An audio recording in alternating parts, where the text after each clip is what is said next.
After graduating from college, this football All-American seemed to be living the American dream. I was making almost twice as much money, and I was miserable. I just could not figure out what it was I should be doing. Find out why he says God made him whole and gave him a new life and an unexpected career. All that and more on today's 700 Club Interactive. Good morning and welcome to the show. It's the story that shocked a nation. 9 black churchgoers shot and killed during a prayer service in Charleston, South Carolina. As for the families of those victims, they will never forget that June 2015 night. But they're also quick to extend forgiveness through a movement called Hate Won't Win.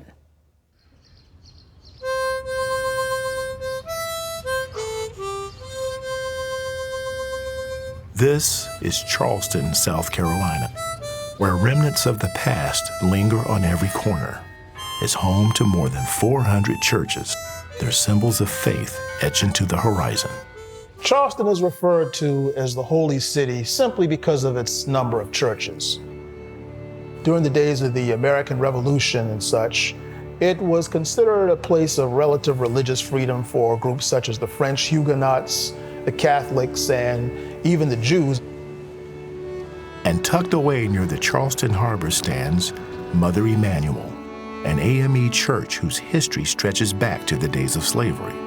The congregation settled here in 1891 and became a beacon of hope during the 1960s, advocating civil rights leaders like Martin Luther King Jr. I don't see the answer to our problem in riots. So my slogan is not burn, baby, burn. My slogan is build, baby, build. Organize, baby, organize. He told the audience, I believe consistently in nonviolence. From a moral point of view, this isn't the way. From a practical point of view, this isn't the way. Mother Emmanuel listened, and through the years, they lived and preached in love, acting as agents of peace in times of disunity. Then hate challenged their resolve. All units responding, 110 Calhoun State. Give me at least 4 medic units. June 17, 2015, members of Mother Emmanuel welcome a stranger into their Wednesday night Bible study. An hour later, that stranger opens fire. Respond to incident 10, incident 10. I copy several victims, advising of an active shooter, multiple people down. One of the men in the Bible study was Reverend Daniel Simmons Sr., a church staff member and beloved grandfather of 4. My dad called me and told me, hey, I might be going to Charleston. There was a shooting at your grandfather's church. Whether he was there or not, I'm on my way. I got home, I turned on CNN, and it was like breaking news. I was watching and praying all night. We really didn't want that to be him. Daniel Simmons was a Vietnam War vet and 4th-generation preacher. He answered to the name Dan, but those at Mother Emmanuel knew him as Super Simmons. My grandfather was a very strong individual. He was very strong-willed, and it was hard to convince him of anything that he didn't already know. In the same respect, I would say that he was very strong in his faith. In his home, we saw like a stack of sermons that he just written out. He had a sermon for almost anything that you can think of. He loved the AME church. I don't think that he would have preferred to be any other place, knowing how much he loved to study the Bible. At 9:05 this evening, we received a call of a shooting that had occurred at the church here on Calhoun Street. There were 8 deceased individuals inside of the church. But the 9th victim, Alana's grandfather, was still breathing. He suffered multiple gunshot wounds and was rushed to the hospital. As Alana waited to hear if he had made it through surgery, the reality of what had happened began to sink in. Police are still looking for the shooter. He's described as a clean-shaven white male in his early 20s. The only reason someone could walk into church and shoot people praying is out of hate. The Department of Justice has opened a hate crime investigation into this shooting incident. How did this happen? Why did this happen? I can't believe this happened. They're God's people. I wanted him to be able to survive this situation. I wanted to be able to just talk to him one more time. Hours later, Alana got another call. Her grandfather didn't make it. And 8 victims became 9. I was devastated to lose someone to a race crime like that, especially in the middle of prayer. It makes you angry to think that we're still in that same place of hatred that we were years and years ago. The suspected gunman has been identified as 21-year-old Dylan Roof. He was captured just outside of Charlotte, North Carolina, 12 hours after opening fire on an historic black church. The only thing that I could pray for was peace for my family and for the city. Racial tensions rise and the community is divided. That's what I expected. And I will tell you, there's a lot of prayer in this state. And so you are going to see all of us try and lift these 9 families up in prayer because they need us. The blood of the mother Emmanuel 9 requires us to work. The world cannot understand why we're not crying at this moment, why we're not bitter. 2 days after the shooting, a bunch of us marched to Mother Emmanuel. We were clapping and singing spirituals like, "Victory is mine, victory is mine, victory today is mine." As we were getting up to the church and singing these songs, we heard this foreign sound coming from the middle of the street. And we turned around. The Jewish community of Charleston made a circle in the middle of the street and did the Kaddish, which is their Hebrew prayer of the dead, as a gesture of solidarity with us in that tragedy. The following day, the surviving families came together for Ruth's bond hearing. With emotions running high, a few of the family members approached the front of the courtroom to confront the man who had murdered their loved ones. Took something very precious away from me. I would never talk to her ever again. I would never be able to hold her again. But I forgive you. I forgive you and my family forgive you. But we would like you to take this opportunity to repent. Give your life to the one who matters the most, Christ. Every fiber in my body hurts, and I'll never be the same. But may God have mercy on you.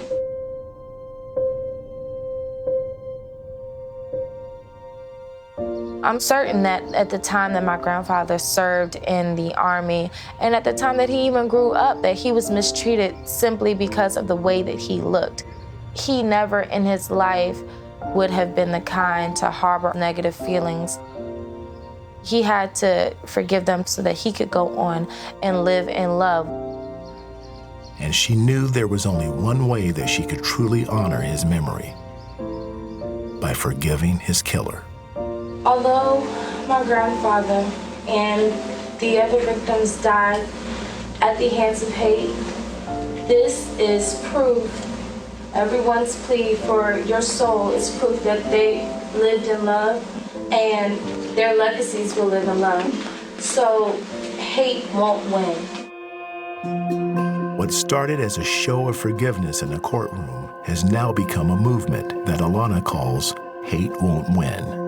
It is inspiring communities all over the country, and it is all in honor of her grandfather. To show you that I can love you and you can love me, and we can work together to better our community. That's what Hate Won't Win movement is all about. I know that he's looking down on how we've chosen to carry on his legacy, that he would be very, very proud of what we're doing. While the tragedy within these walls will never be forgotten, the 9 lives taken out of hate live on in the hearts of those who have chosen to love. One thing that we can say for now is that there was this city called Charleston who refused to listen to the voices of madness and chose wise counsel and handled the situation with grace and dignity. Knowing my grandfather, he wouldn't have had it any other way. Yes, I lost my grandfather. Yes, other people lost their lives. Yes, hate brought us here, but look where love is going to take us. Well, God bless Powerful. the people of Emmanuel AME Church. You know, Terry, I can't speak for you, but watching that, you mourn all over again for the victims and their families, and you have this heaviness and this grief, yet at the same time, your spirit feels empowered seeing what Jesus Christ has done in the lives of those families. You know, he calls us to lay down our rights. These people had a right to be angry, a right to be bitter about their loss, but they chose a different and a better path. And they not only are better for it themselves, their community is better for it, but really they speak to all of us. We're all better of there for it. being a better way. And it gives pause to consider that decades and decades and decades of that church body pursuing the Lord and being devoted to Him. And it's really empowered them all these generations later in handling this type of grief. You know, legacies are most impactful at times like this. I mean, a legacy is usually something, you know, a life well lived, a decision well made, but it's not until it's challenged that you really come to the place of saying to her grandfather and this church and this community, thank you. They could have Thank turned you. this country upside down Mhm. easily. And yet what they did to the people in this country is have us say, wait a minute, where's the anger and bitterness and hostility we're expecting that would be normal? But they're quite a witness to the power of the Holy Spirit, and what a powerful group of ambassadors for Jesus Christ. Held up a standard worth following. Amen. Amen. Well, coming up, our servicemen and women give their lives sacrificially to serve and protect. Find out how CBN partners are serving our military in times of need. That's when we return.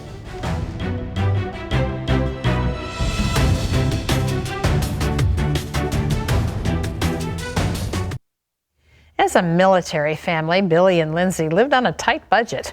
And when they decided to adopt 2 children, there was no extra money for clothes, for furniture, or for adoption fees. So CBN's Helping the Homefront stepped in to make up the difference. U.S. Army soldier Billy didn't plan on a career in the armed forces, but 9/11 changed his mind. When I saw those towers fall, I mean, I really connected to, serving your country. I needed to focus on what it means to be an American and doing my part. Billy joined the Army and deployed to the front lines, leaving his wife Lindsay behind, pregnant with their first child. Lindsay supported his decision to enlist and trusted God to bring him home. Every military wife has that fear. Will they come back? You just kind of let go. You put your trust in God. You just take one day at a time. Since that first year, the couple has navigated through multiple deployments and raised 4 kids. Lindsay says Billy does a great job balancing his career and family. I'm very proud of Billy giving all this time to our country, to our family, and being the example that he has been. Billy believes it's Lindsay who deserves the recognition. The spouses are the backbone of this country, because without them, there's no way we could do anything, and do what we do. The family dynamics changed dramatically when the couple took in 2 siblings being raised by their grandmother. When she got sick and could no longer care for them, Billy and Lindsay were approved to adopt the boys. That meant reworking the family budget. We had to analyze our finances. My mind was racing, looking at our finances in our current situation. God's guiding us, so I know that He's always provided. He continues to provide. Billy and Lindsay are members of First Baptist Church Killeen near Fort Hood, Texas. The church contacted Helping the Homefront and asked if CBN could help with the adoption fees. We said yes. Pastor Randy Wallace stopped by to let them know that CBN would help. They wanted to provide y'all with $5,000 to help with the future legal fees. And we as a church are thrilled to be a part of that as well. And that wasn't the only surprise. They want to take you on a shopping spree to Sears, and they're going to spend hundreds of dollars today with you at Sears, making sure that your kids have fresh tennis shoes.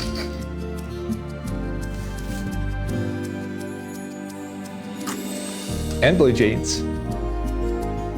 And whatever else y'all need. Thank you. We ought to do more than just stand back and applaud. And that's where their organization has already come to the table with that. That is cool. Which one do you like? CBN took the family shopping to buy what they needed to accommodate all the children. Now this Army family can focus on finalizing the adoption with a little less financial stress. Helping the home front has definitely changed our story and could definitely change other military family stories to make a dream come true that they didn't even know they could even ask for. We're so thankful. It's great to be able to help a wonderful family like that, isn't it? I love what the pastor said. We ought to do more than just sit back and applaud. And you know, we ought to do more than just sit back and have compassion for people in need too. And we can. That's the great news. By joining the 700 Club, you're joining with thousands of people who are out to touch lives, to change families, to make a difference right smack in the middle of people's needs. Do that. It's 65 cents a day, $20 a month. You'll be joining with many, many of us who are looking around the world saying, God, use our giving, use our prayers, use our unity together to make a difference. And He is. Would you like to be a part of that? Numbers toll free. It's 1-800-700-7000. All you have to do is call and say, I'd like to join the 700 Club. You can also do that by logging on to 700clubinteractive.com. And we welcome your participation. There are families and individuals just waiting for you and me to step up and make a difference. So we say thank you. Andrew? Thank you, Terry. Well, coming up next, a wonderful story. It's about a football All-American who wants to become, of all things, an opera singer. I was riding through downtown Boston. I think I pulled over and went in and said, hey, look, I don't know what I'm doing here, but I kind of sing a little bit. We're going to find out if his audition was successful when we return.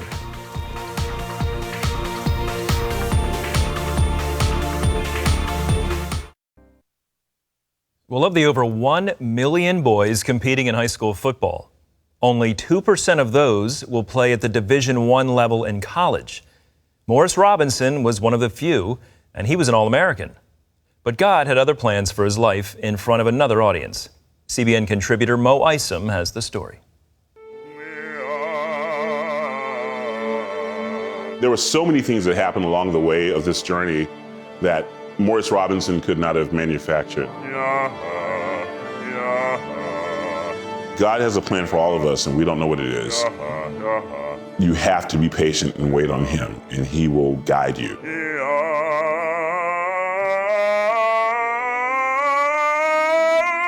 How would you finish this sentence? God made me whole.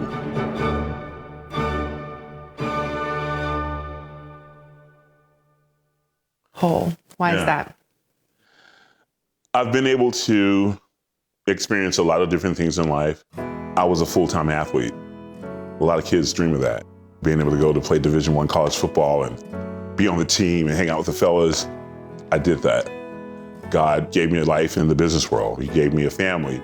I'm a dad. You know, I've gotten to do all these things, but the one thing that He's really blessed me with to kind of bring it all together is the ability to express myself musically.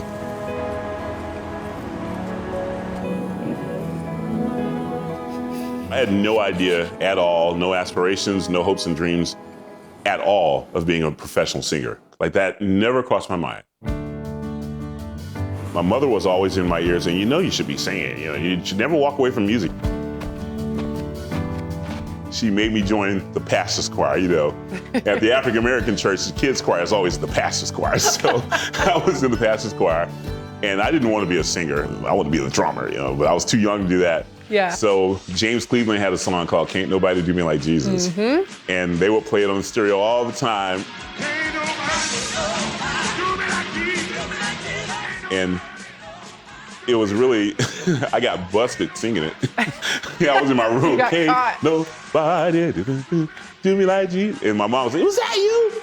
No, it wasn't me. And next thing you know, I'm standing in a chair on Sunday morning because I was so little, they couldn't see me over the banister. I was standing in a chair, and I'm singing it. And it was like on WAOK radio, and they had the tape recorders, so there's probably a recording of it somewhere.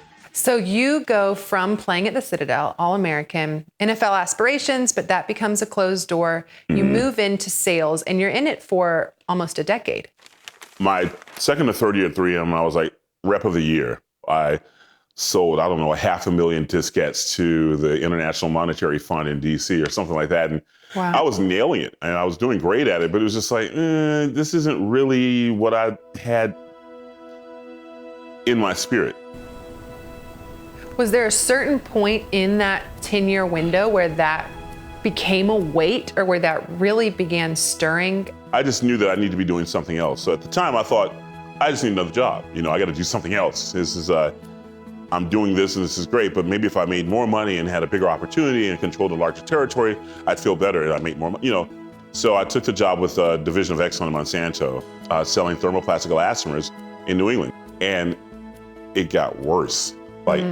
I was making almost twice as much money, and I was miserable. I just could not figure out what it was I should be doing. It was while I was there, I auditioned for the New England Conservatory of Music. But what compelled you to take that audition? I was riding through downtown Boston. I think I pulled over and went in and said, hey, look, I don't know what I'm doing here, but I kind of sing a little bit, And I got the application, I filled it out and went in like a few weeks later and sang the national anthem for them. And they were like, have you ever thought about singing opera? I was like, no. Well, with a voice like yours, you should. So that was kind of like the beginning of this journey.